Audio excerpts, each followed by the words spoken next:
Hello，下午好啊！今天是8月26号，现在的时间是傍晚的5点50分。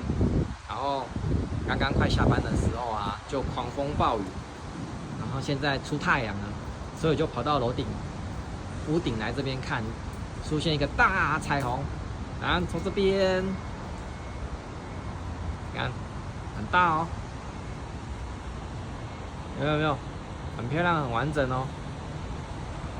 到这边是一个很漂亮的半圆形彩虹，然后旁边还有出现泥，就是彩虹的第二次折射这样子啊，非常幸运可以看到这么完整的彩虹啊，分享给你们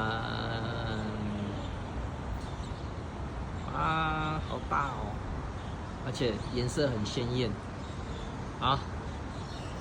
好，开心，拜拜。